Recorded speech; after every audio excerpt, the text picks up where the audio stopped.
Okay, welcome everyone. Today is the next to last meeting of the New England Dynamics and Number Theory seminar this semester. And the last meeting will feature a talk by Noy, who is also here, I think. Now I'm pleased to welcome Gaurav Aggarwal from India Data Institute, who will talk about singular matrices on fractals. Welcome.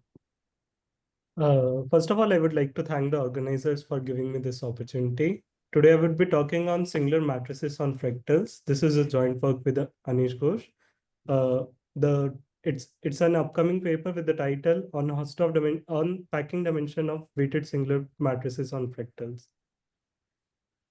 Before I begin the presentation, let me fix some notation. So I would be fixing m and n natural numbers. I fix a weight a1 to am, satisfying the condition that a1 being the largest and am being the smallest. And they said their sum is equal to 1. With respect to this weight, I define a quasi-norm on Rm as max I of xi to the power 1 by ai. An example to keep in mind is for m is equal to 2, I can take a1 to be 2 by 3 and a2 to be 2 by 1 by 3 and take the quasi-norm to be equal to max of 3 by 2 and x2 to the power 3. Similarly, I fix a vector b for corresponding to n and define a similarly quasi-norm on Rn. One property of this quasi-norm is that when multiplied under this diagonal matrix t to the power a1 to t to the power am, it actually gets multiplied, the norm actually gets multiplied by the t. And this t is actually equal to the determinant of this matrix. Now, an easy application of Minkowski's convex body theorem gives us that given any matrix theta, one can actually approximate theta by the integer vector p and q so that the error is actually less than 1 by t and the complexity of the denominator q is actually smaller than t. In today's talk, we would be interested in the matrices where these approximations can be increased by epsilon term, in the sense that eventually, for all t large enough, I can find a solution which satisfies that this thing is actually, the error is less than epsilon by t, but complexity is just t. And for MNAB fixed, I define singular MNAB to be set of these singular vectors. And I simply denote this by sing mn if all these weights are actually equal to the standard weights 1 by m and 1 by n. Other than this Diophantine property, these matrices are interesting because they correspond to the divergent trajectories in the space of lattices, in the sense that if I take the gt to be the diagonal flow t to the power a1 to t to the power am and t to the power minus b1 to t to the power minus bn, and define this matrix as im theta 0 in, then theta is actually ab singular if and only if it actually diverges under this diagonal flow. And this is the well-known Tani correspondence. A quick proof of this theorem is that suppose theta is singular, ab singular, then for all large and for every epsilon, I can find large, and for all large enough t, I can find pq satisfying this condition that it's epsilon by t and less than t. I just multiply the t on the other side to get that this thing is less than epsilon and t inverse norm of quasi-norm of q is less than 1.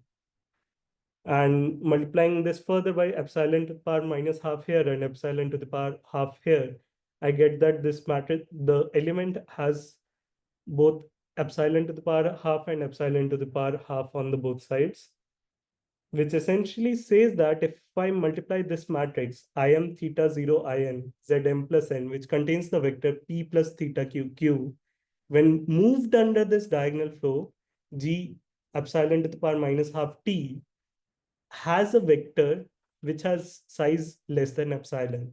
And this happens for all large enough t, which is equivalent to saying that you fix an epsilon for all large enough t, you're going to stay in the epsilon neighborhood of the cusp.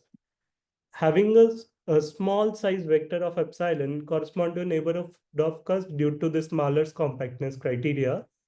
And this gives that eventually the under the flow, this element is going to stay in the cusp neighborhood, which is essentially saying that the matrix actually diverges to infinity because this happens for all epsilon.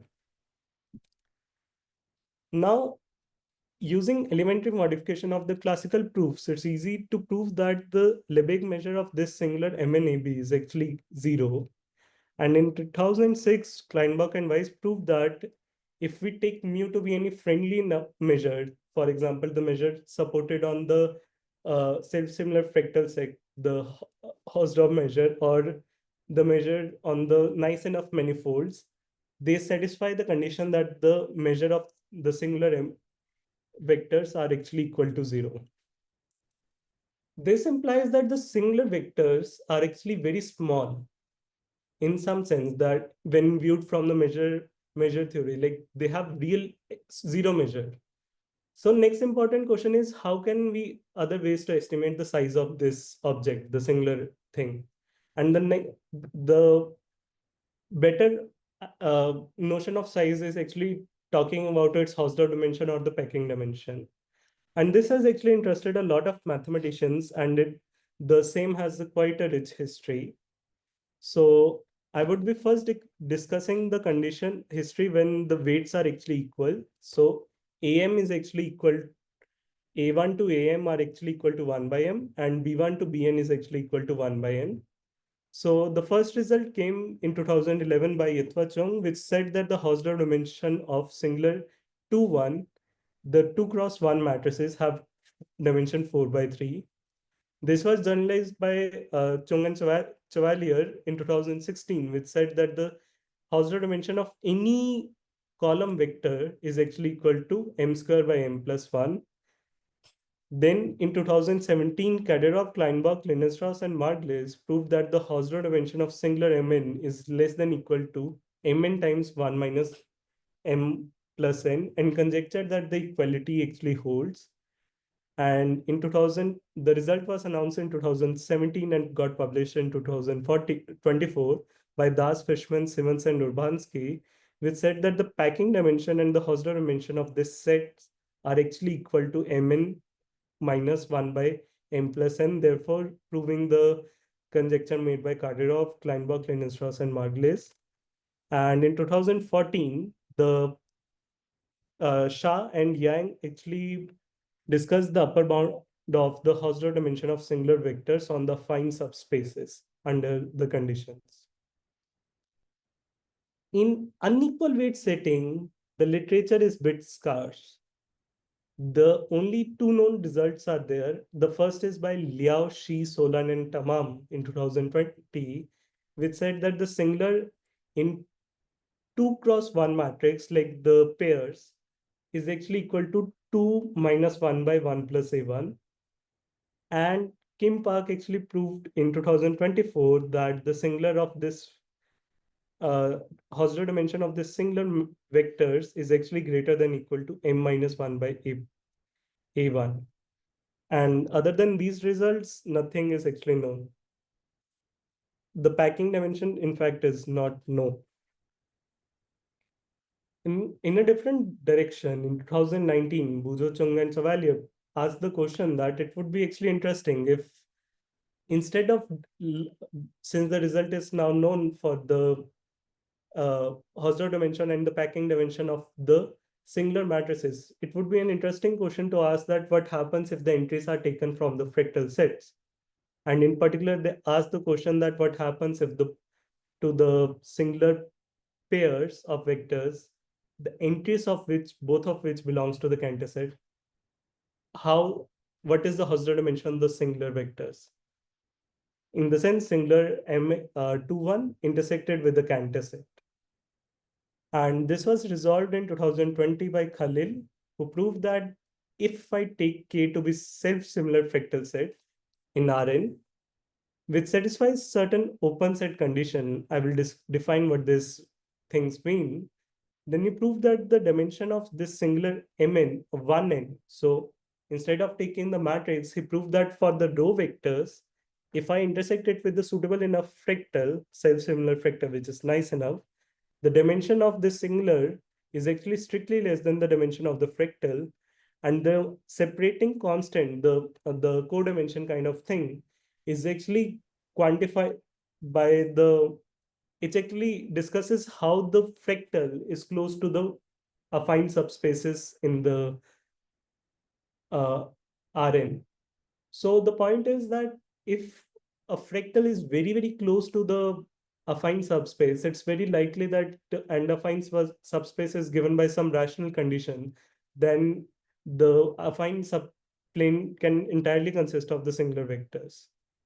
So as long as the fractal is nice enough away from this condition, the dimension is actually equal to less than the full dimension. And in fact, he answered the question and said that the dimension of the singular pairs whose entries belong to the middle third Cantor set is less than the 4 by 3 times the dimension of the fractal log 2 by log 3. Now, let me just quickly say what this, since I would need this for my result as well, what does this self-similar fractal means? So self-similar fractal means that it satisfies the condition that it's actually equal to the union of fractal images of fractal under the maps Fi, where each Fi is further actually equal to the affine map Ci x plus yi, with Ci being less than 1, Oi being orthogonal matrix, and yi belonging to Rn, in the sense that there exists a similarity from the Rn to Rn, a family of those, so that the fractal is actually equal to the image of union of its images under these maps. An example would be the Sierpinski triangle, in which the linear transformation could be take the full triangle, divided by 3, shrink it by the ratio 1 by 3, then put it first over here, second over here, and third over here, and so on. This will give us the self-similar fractal. And the open set condition is that there exists a non-empty open set, so that under each of these maps, this sets, there exists an open set, so that under each of these transformation, the sets are actually distinct. For example, this Sierpinski carpet is an example of fractal which satisfy an open set condition. Other examples could be our favorite middle third Cantor set or middle fifth Cantor set, and so on. But despite all this rich history of examples and questions about results about the singular vector, the dimensions of the singular vectors or matrices, a lot of open questions remains. For example, one could ask the question that the Hausdorff dimension of singular 2, 1, the same question as Bujo-Chung-Chevalier asked, but first entry being taken from the middle third Cantor set, but the second entry taken from the middle fifth Cantor set. The point is there's no known result. And in general, we take any two product of fractals which are not the same. There is no result discussing the Hausdorff dimension of the same. The second is that the result in the Khalil was specifically for the case when n is equal to 1. And using some duality, it's possible to do it for m is equal to 1. But what happens if m and n are not equal to 1? What happens in that case? And in third is that what happens when the weights are actually not equal? The Khalil's result and the most previous results are specifically based on the condition that the weights are actually equal. And only for 2 cross 1 matrices, there exists a bound, upper bound, but for others, there doesn't. So let me now, so our paper actually, our main theorem actually discusses all these problems and given upper bound to all the possible cases stated above. So let me state my main theorem. I would just need a bit of a notation to introduce my result. So for all 1 less than equal to L less than equal to D minus 1, I define WL as these constants. I will explain what this constant mean in a moment, but for now, just remember the values. Secondly, I fix a fractal Kij, self-similar fractal on real line satisfying open set condition. An example to keep in mind is that I'm discussing middle third Cantor set cross middle fifth Cantor set, and I'm in 2 cross 1 setting. I take the fractal K to be the product of these Kijs, and then there exists a constant eta1, eta m minus plus m minus n minus 1, which satisfy the following conditions. So the following holds. The dimension of singular MNAB intersected with the fractal is actually the packing dimension is actually less than the packing dimension of the fractal minus a constant minimum of eta L WL. These eta 1 to eta m plus n minus 1 is actually independent of the constants A1 to AM and B1 to BM. And the second result is that the dimension of the very singular vectors is actually less than the what the upper bound is given over here minus something which is omega by 1 plus omega roughly. Now I haven't defined what very singular omega is, so let me just quickly discuss what that is. But before that, I will explain in a moment what this eta L WL represent. What does this eta 1s represent? What does this WL represent in a moment? So omega singular, very singular vectors. So as I have already defined, very singular vectors are the ones where the Diophantine approximation, the 1 by t, can be improved to epsilon by t for all epsilon. Omega singular is this constant 1 in the original Minkowski's theorem can be improved by the value 1 by t to the power omega after a certain time. That is, for all large enough t, I can actually find pq so that the error is actually less than the polynomial times 1 by t, 1 by t to the power 1 plus omega. And it's easy to see that the very singular omega is contained in singular MNAB. Using Dani correspondence, we have already observed that the singular corresponds to the one which diverges. This omega very singular will correspond to the ones which diverges at least with the given rate, which diverges to infinity at least with the given rate. The rate would be approximately omega by 1 plus omega, which also tells why this omega by 1 plus omega pairs up. Okay, so these were already discussed.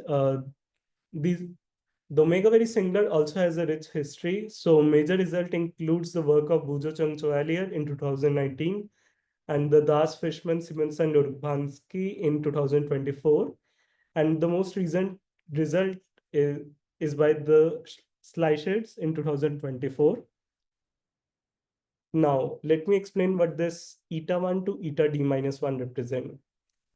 So as in the Khalil's work, the constants were the ones which represents the concentration of the fractal near the planes.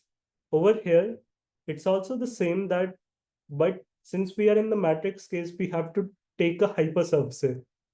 We have to deal with much more complicated homogeneous polynomials. But if I restrict again to m is equal to 1 or n is equal to 1, this just degenerates to the coordinate planes. And the constants are actually easy to improve, easy to compute actually. The eta L WL actually represents the quantity. So the WL will come up later, but WL actually represents the expansion rate of the stabilizer of this U theta.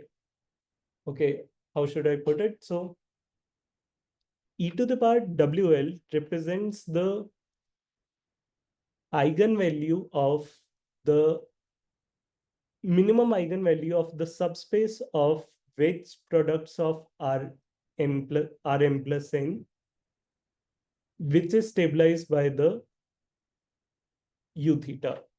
So I think this WL will come up later again, but eta L WL represents the quantity. So this will come up again in the height function construction, and then I will be able to explain this much more in a better way. But presently, eta L WL represents the quantity so that the lattice, when moving towards the cusp, can have the following things. Like it's in the cusp neighborhood because of the following reason. It can have a small vector. It can have a small subspace, two-dimensional subspace. It can have a small three-dimensional subspace. So on up to it has a small d-1 dimensional subspace. A small subspace means that the co-volume of the lattice is really small. Eta LWL will represents that how quickly it will move away from the cusp in a neighborhood from having a small co-volume. Explicitly, the values of this eta L are given by m by L for the real line, n by m plus n minus L, n is equal to 1 and m is equal to 1. The values are easy to compute, but for the general fractals, the explicit values are hard to find. So let me now compare our work with the earlier known works. So let's start with the equal weight setting. First, the singular Mn, the result was known by the KKLM and the recently by the DFSU, and that bound actually agrees with that. Second was the very singular Mn omega. In this case, the result is the definitive result is known by DFSU, and in this thing, our result is actually weak. The bound we give is a weaker bound. In singular Mn intersection fractal, the upper bound is known only for the case m is equal to 1 by Khalil. And in this case, our bounds actually agree for all the common examples.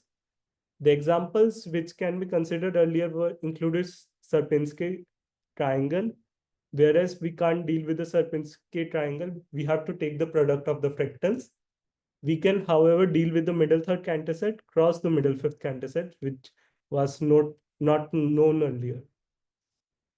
The next is very similar Mn omega intersection fractal. The lower bound is known by the work of a lower bound is given by the work of Schleichers, which deals with the more generally the Diophantine singular along a sequence, the 3 to the power n or 2 to the power n, taking some powers. And we give an upper bound for the same, but our bounds doesn't match because he's giving bound for a different quantity.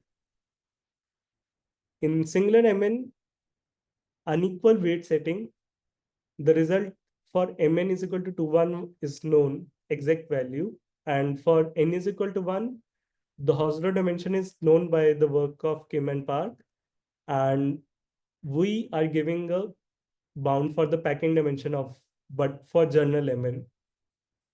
One thing, the packing dimension is always larger than equal to the Hausdorff dimension of the thing.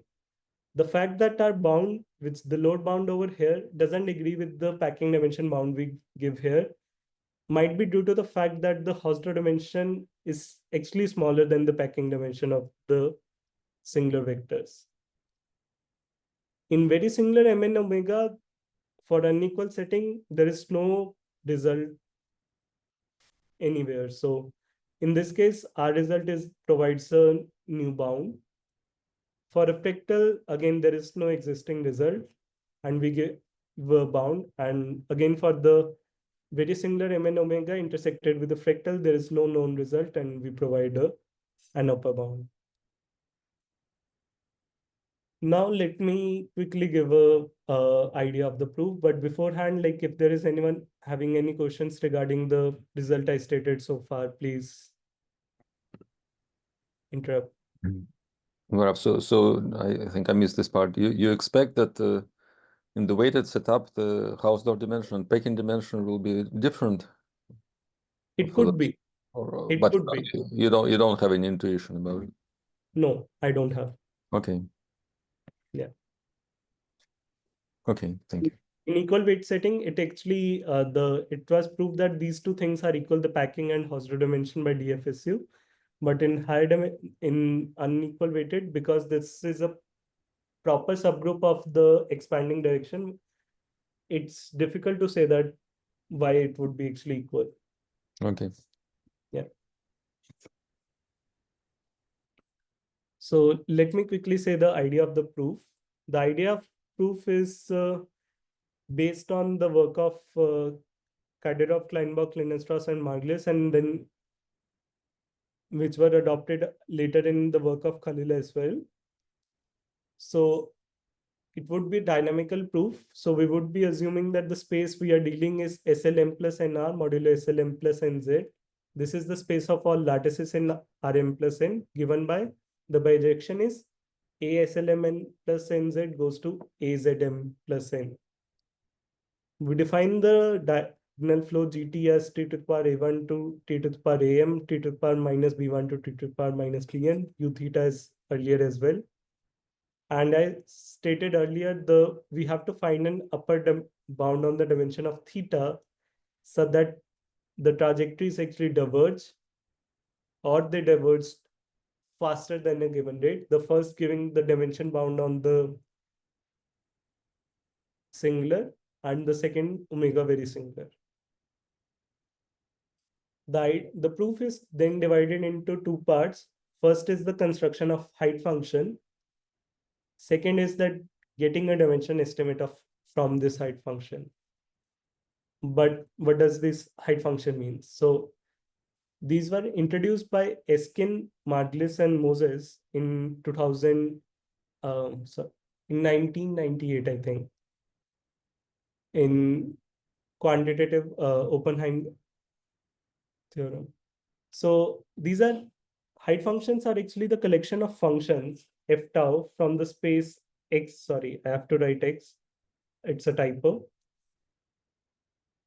A family of functions f tau from x to 0 infinity tau greater than 1, which satisfy the condition that it's actually proper. So we want a family of functions which somehow captures that how fast I'm going to, whether I'm near the cusp neighborhood or not. So the proper thing says that if the value of f tau is large, I'm near the cusp, and if it's small, I am away from the cusp. So dynamically, it captures the property that whether I'm near the cusp or not. But excuse me, what is the meaning of including infinity? You can actually have infinite values at some points. Then how can it be proper? Yeah, it's a typo. Actually, I have proved height function for a general theorem which says that you take any proper subspaces, which can also, yeah, it's a typo. Sorry, my bad. Okay, no problem. Yeah. The second is that these functions f tau is actually sufficiently smooth so that it's actually log Lipschitz with respect to this g action. Uniform means that the constant CO is actually independent of tau for any g neighborhood and any tau. I can find a constant CO so that this equation holds. The third is the contraction property, which is the most important property, is that the function actually decreases when moved under this diagonal flow. So this requires some work, but let me again state the definition of the height function. It's a proper function, so it captures whether I'm near the cusp or not. It's smooth enough so that it's a log Lipschitz with respect to g action. The third is that it satisfies contraction property, which geometrically means that I start from a point over here in the space. It might be near the cusp, away from cusp, anywhere.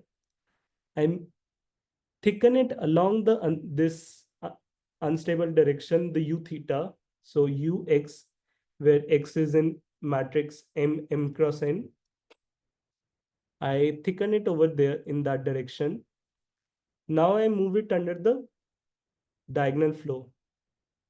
Since this is in the unstable direction, it would move, like jiggle around and becomes a very large curve. The contraction says that actually a very small part of this curve can be further in the cusp neighborhood.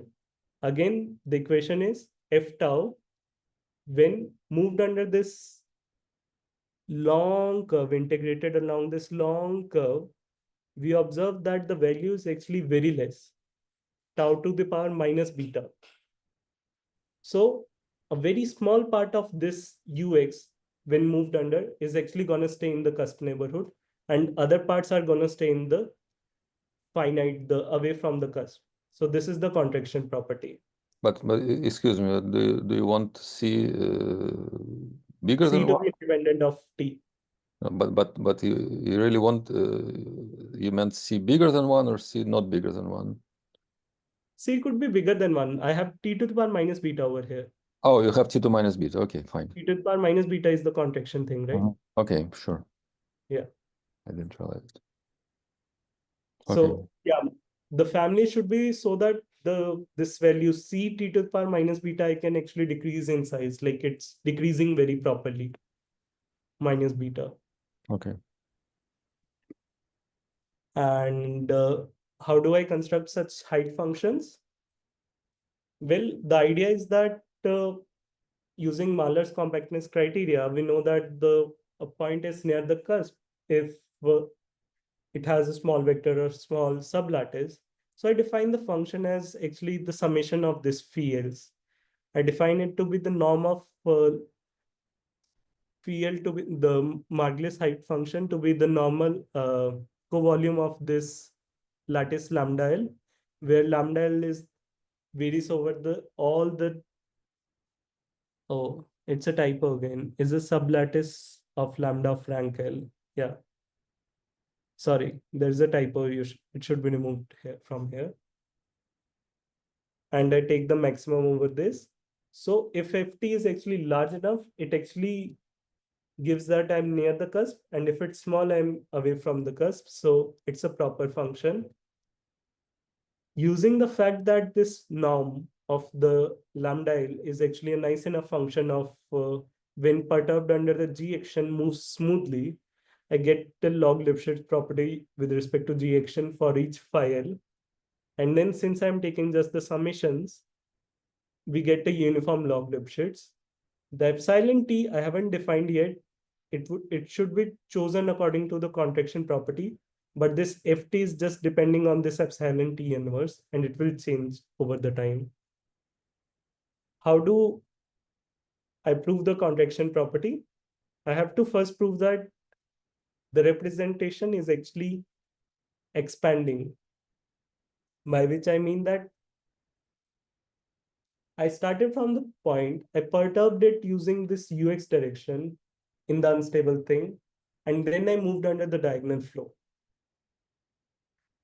Any sublattice over here, which this point has, which has small thing, should actually get very larger under the motion, the movement, which correspond to the fact that if I take a vector v1 wedge vl in this wedge L of Rm plus n, this should actually expand out under the diagonal flow when perturbed. So this is exactly this thing saying gt, the diagonal flow, ux, the expanding direction, when takes a sublattice of rank L, the co-volume of this actually increases in size. So the inverse actually decreases in size.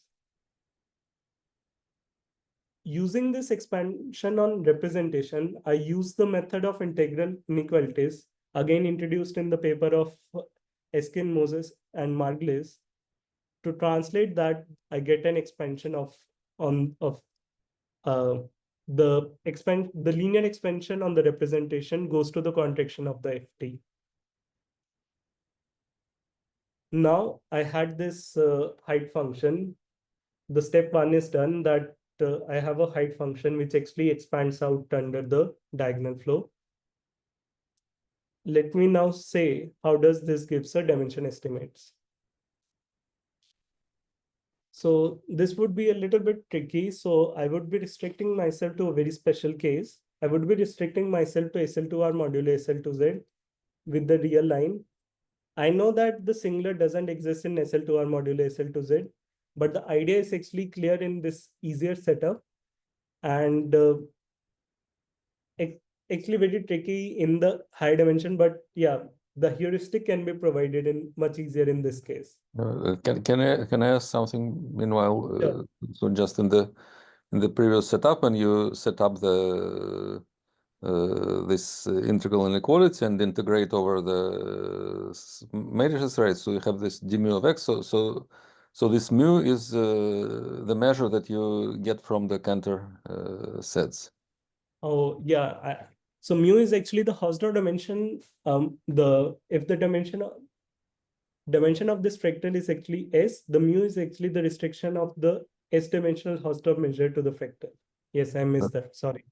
Yes. Okay, but it's in your so what's the assumption? The assumption is that it's a product of Cantor sets or product of open set conditioned fractals on each Yes. coordinate. Yes. Yes. Yes. All Yes. right, and then it's just the product measure, I suppose, right? Yes. Uh-huh. Yes. Okay, okay. So you're I imagine that you need some work to actually prove that this expansion holds for this fractal measure, Yes. right? So what is the reason for that? The Is it reason for is that it is that something that Asama was doing too? I don't in remember.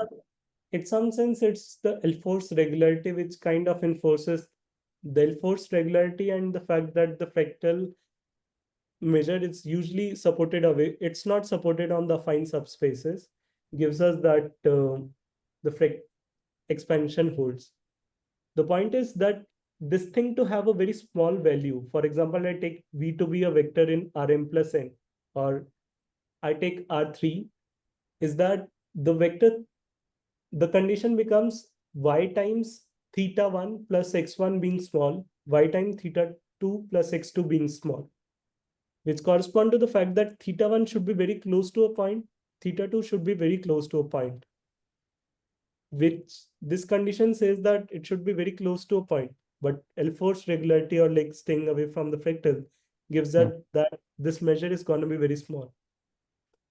I'm doing it for the easier case, which is m is equal to 1, n is equal to 1. But for the general matrix case, we have to deal with something called like determinants. I take m cross n m thing.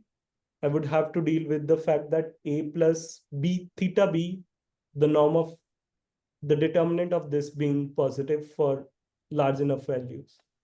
I have to Hmm. deal with the complication, and I use the mathematical induction for the same. Hmm. But Oh, essentially, sorry, yeah, okay, I understand. So this so so basically you have a general result that if a measure is not too concentrated on submanifolds, then this contraction condition yes, holds. yes, yes, Hmm. Okay. yes. So in general, this function, the height function construction, which is the condition that the it actually context is proper in this thing, actually can be constructed for a more general fractals, which are not necessarily this fractal condition, which just satisfy a weaker condition that it's not very close to the affine subspace. The values could be given in the same case as well. Okay. Yeah. We use it in the second part to get the dimension estimates from the height function.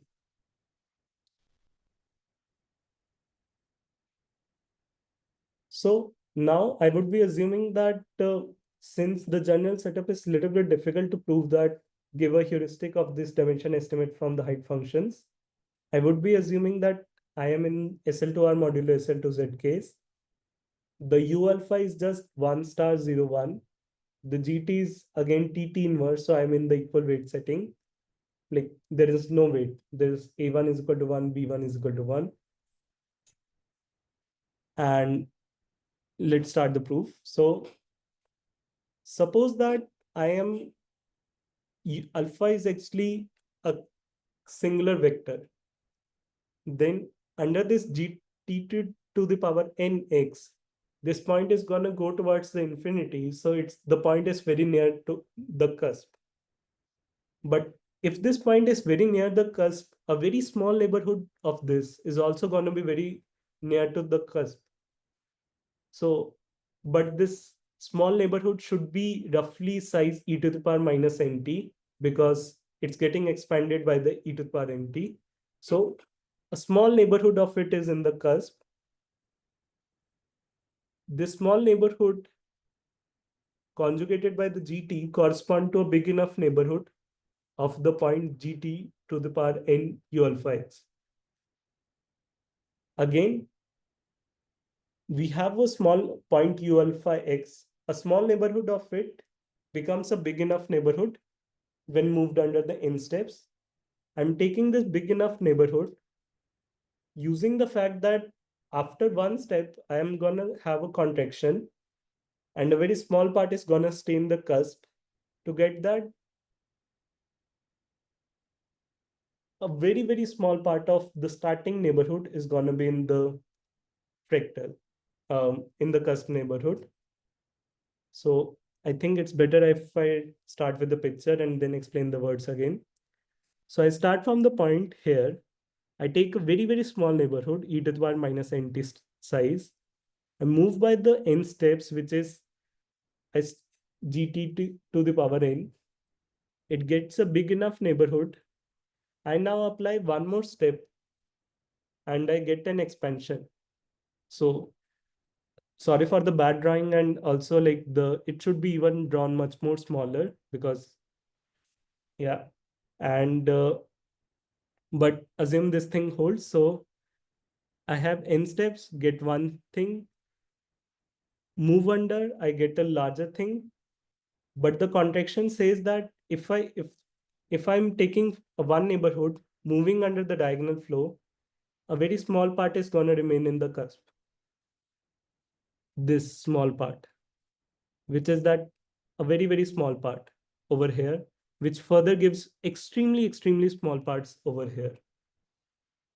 So I get that a very, very small, in the interval e to the power minus nt, a very small part is going to stay in the cusp neighborhood, contains the singular vectors. I divide this further into e to the power minus n plus 1 diameter sets, and again keep on repeating. Yeah, I think I haven't made myself very clear using this picture. Let me try explaining this further. So roughly how much time do I have? Well, I mean, official finishing time is 1:30, so it's half an hour. You can finish earlier. You can take 50 minutes or an hour, or you can take 50 minutes and then take a break and then continue. It's all up to you.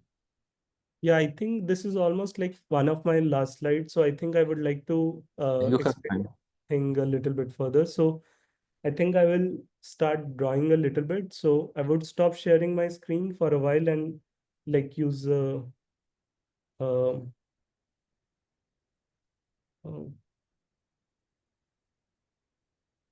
Sure. just a moment. Wanted to.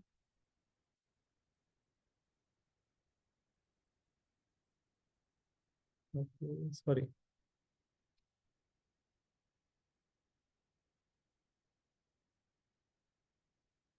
Whiteboard option is not here somehow. Which option? Whiteboard. I was Whiteboard. I have no idea. Yeah, I think I got one. Yeah, Yeah, here it is.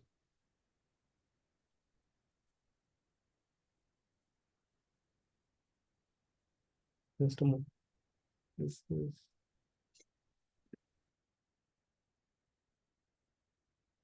Yeah, I would like to explain this getting into the neighborhood a little bit more.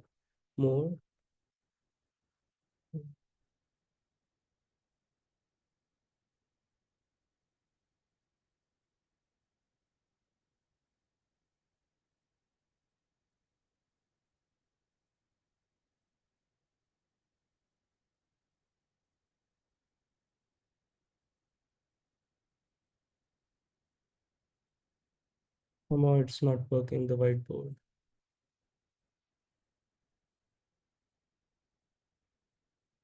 Yeah, let me stay with my user note. Yeah, user note. Okay. So the point is, I have started from a very small neighborhood, e to the power minus nt. The size might not be very relative, but I have an interval of size 1. I want to find a covering of this singular mn. Suppose at n step, I have divided into e to the power minus n sets of diameter e to the power minus nt. So I have a very small neighborhood here, e to the power minus nt. Somehow I have chosen a covering of size e to the power minus nt. I want to get a covering of size e to the power minus n plus 1t, a smaller covering. So I'm doing that. So I take one such neighborhood, move under the n steps, get a full size neighborhood of the point u, gt u alpha, g t n u alpha, move it further under the diagonal flow, get a very, very big neighborhood. But the condition that I have contraction gives me that the points which are going to stay outside of this cusp is going to be very, very small. So in our case, this example case, it's like the two sets which are going to remain outside. So I get correspondingly that over here, only two sets are going to remain outside the fractal, like going to remain in the singular thing. And similarly over here, I get two things over here. Now what these intervals are, these are the intervals which exactly contains the singular vectors, because singulars are going to remain in the cusp neighborhoods no matter what. So the points with over here which are going to remain in the cusp neighborhood will remain over the cusp neighborhood. So these are like the coverings of the singular mn, and the inside will doesn't contain this interval doesn't contain any singular vectors. That's the point. So correspondingly over here, I get a extremely small neighborhoods, which gives me the Well, I'm not sure what you mean when I say that this interval doesn't contain singular vectors. Singular vectors are dense everywhere. I actually divide my singular vectors into the sets which into the countable sets. After time n, it should remain in the in the Okay. Okay. so a certain intervals get Yeah, sure. So this is what happening, that this condition will give me that a good size of interval gets removed, and again you get a very bunch of intervals, but their size would be roughly e to the power minus n plus 1t. And again, you repeat this concept again and again to get the coverings of size e to the power minus nt. So roughly what's happening is I take an interval 0, 1. I'm dividing it to k parts of equal size. It's not correct, but I'm almost choosing L parts out of this thing corresponding to the ones which are gonna go in the fractals in the cusp neighborhoods. For each subpart, I further divide it into the k parts by moving it under the diagonal flow, which goes further into the cusp neighborhood. The ones which stay in the cusp neighborhoods, I choose those intervals, which are again at most L. and then I keep on iterating, and at the end I am getting that of size 1 by k to the power m, L to the power m many sets. And hence the packing dimension of the set is actually less than L by k. Sorry, but it looks like you are actually covering the set of singular vectors by a bunch of small intervals. Yes. Then how do you get from that to packing dimension and not the usual Hausdorff dimension? So if I'm able to cover, for example, the singular vectors can be covered by the sets of at most L to the power m sets of size 1 by k to the power m. Because you're getting balls of equal radii, it's basically this modified Minkowski dimension. That's Yes, exactly. It's the box dimension of the set. And the box dimension gives a packing dimension as well. okay. So this So gives that. you're actually estimating the box dimension. Yes, I have actually divided the set, the singular vectors, into the countable sets. The one which eventually, so at after time t, it's gonna stay in the cusp neighborhoods. That Okay, and for those you estimate the box dimension. yes, Okay, this makes and sense. yeah, yes. But I've over here the proof is actually a lie, because it's not true that I can take exactly as many steps at each step. It's gonna be somewhat proportional, that fx plus 1 by fx minus 1, but I take a bulk of kind of sum appears up and gives that proportionally we will get t to the power minus m beta minus intervals, so on and so forth. So to get a Hausdorff dimension in the weighted setting, the fractal, in order to apply this condition that it goes into the cusp neighborhood, I need that the interval, this thing becomes the equal set, the theta in B1, so that this contraction hypothesis agrees out. I have to make sure that the divisions which holds should be very proportional, so that it expands and give the proper thing. For the weighted, this causes a little trouble, a little trouble, especially when the fractals come in, because for the fractals, for example, middle third Cantor set, you have to take the divisions very specifically. One by first part, second part. This is the thing one has to take. And if I take middle third, middle fifth, and weights 2 by 3, 1 by 3, the divisions of these intervals becomes a really complicated task. So that's why I preferred over here to deal with the SL2R modulo SL2Z case and equal thing setting real length. But in the fractal, a lot of chaos happens. So this is the second part of the paper, which gives that anyhow you have a height function, one can deal with this problems and give a Hausdorff dimension, packing dimension of the set. So yeah, this completes the proof. Thank you. Okay, thanks, Gaurav. Let's give you a virtual round of applause. And any questions?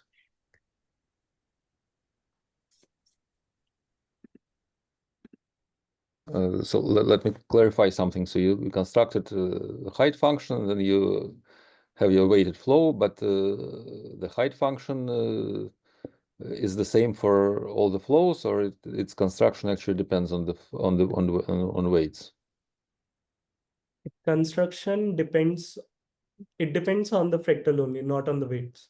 Okay, so no matter what, you're using the same height function for each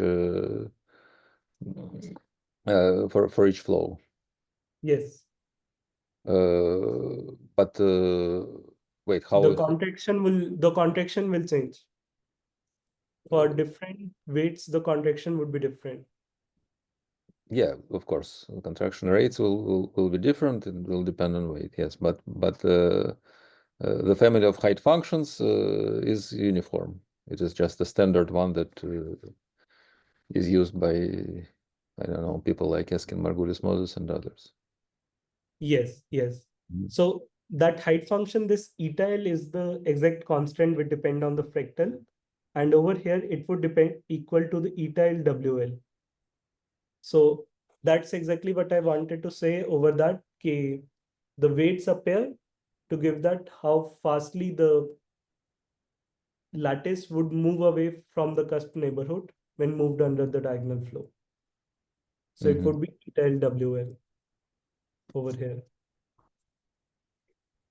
Okay. So I see a question on chat by K1. What is the role of epsilon t minus inverse in the height function? You have some you had this inequality and you had some epsilon t. Just a moment, I can't open the chat, sorry. Oh, pros.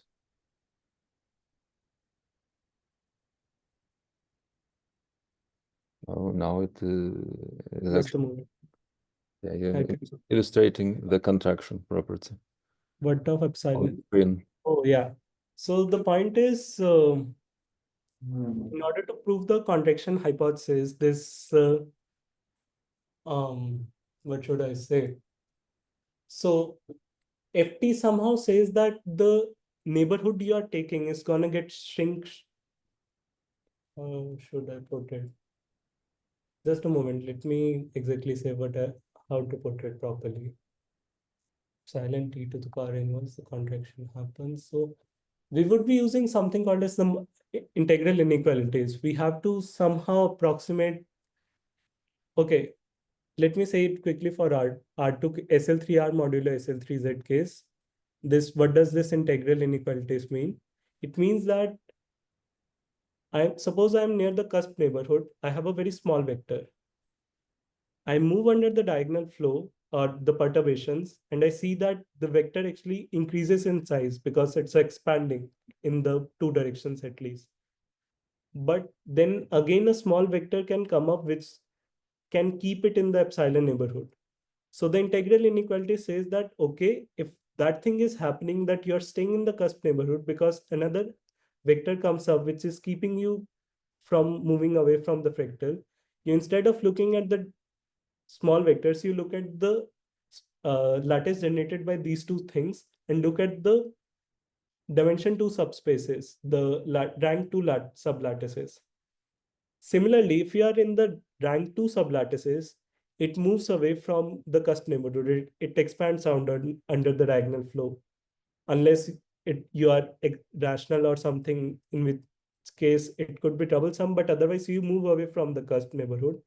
But a problem can come up when another two-dimensional sublattice appears up, and it also has a very small co-volume, and so you're staying in the cusp. But in this case, the integral inequality says that, okay, you have two-dimensional sublattices of very small co-volume, intersect them, you get the one vector which has a very small radius, small size. So in fact, it's a kind of a game. Like either you have a small vector or a small two-dimensional subspace. If you are staying in remaining in the cusp due to this small vector, instead of looking at the small vector, you look at the two-dimensional subspace. If we are going to stay in the two-dimensional subspace, because then you move to the one-dimensional thing. And this interplay somehow can be managed out. You require a constant, like this constant to come up. Why? Because the integral inequality says that the norm of lambda1 lambda2, the co-volume of lambda1 lambda2 is actually greater than equal to the co-volume of lambda1 plus lambda2 times the co-volume of lambda1 intersection lambda2. In the rank 2 setting, it would mean that the co-volume of the product of the rank 2 lattices is greater than equal to the co-volume of the intersection of the dimension 1 sublattice. The intersection is going to be non-trivial. And that lambda1 plus lambda2 is the whole space, so it's going to be 1. So that constant comes up which says roughly is the epsilon t to the power inverse says the following thing. It's the rank m plus n sublattice of the lattice lambda, which is lambda itself. It somehow is needed in the same proof in that setting. Okay, so this all was an answer to K1's question. K1, are you happy? Yeah, thanks. So this is the same thing as EMM, right? I mean, it's just a constant, it's some sort of alpha zero, or because Yes, precisely. Okay, thank you. And also just to clarify, so you illustrated your proof in the special case of SL2, which was probably a smart thing to do given the time constraint. But this illustration also is not new, right? So it's basically that since in SL2 you have the unweighted case, so you're basically just bringing up what was done in our paper with Kadyrov, Lindenscharz, Margulis, or in other places, right? Yes. So how do you sum up the main innovation? Because you have the whole point is that you have weights. So just maybe in one sentence, can you explain what is the new stuff that you're proposing that other people couldn't capture? The main problems come up with weights and fractals simultaneously because one wants to apply KKLM iteratively. One wants a set to become a copy of the original set when moved under the diagonal flow. In the fractal, the divisions are very specific. One has to slice the fractal in a very particular settings in order to ensure this.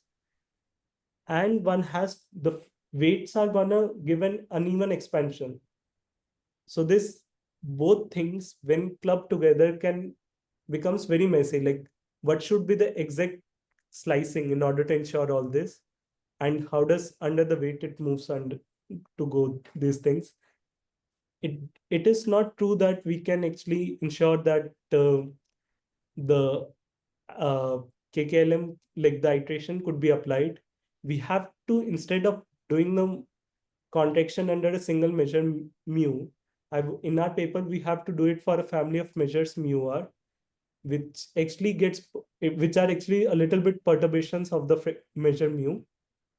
And then iteratively apply this for the perturbed measures instead of a single measure to get the uh, fractal dimension mounts. Mm-hmm. And our result actually holds for a much general setting. Like as I was saying in the thing, G2 0 to infinity. Instead of ft being proper, we could include like ft. The ft is equal to infinity is actually a G invariant set, and we could give a much general condition. And using this in an upcoming paper, we have actually dealt with the inhomogeneous singular vectors as well, with the singular things, singly inhomogeneous vectors, where we fix theta, let the shift vary, and fix shift and let a vary. We have dealt with the both cases, and it would be, I think so, upcoming in a short while as well. Dimension Okay. the same case.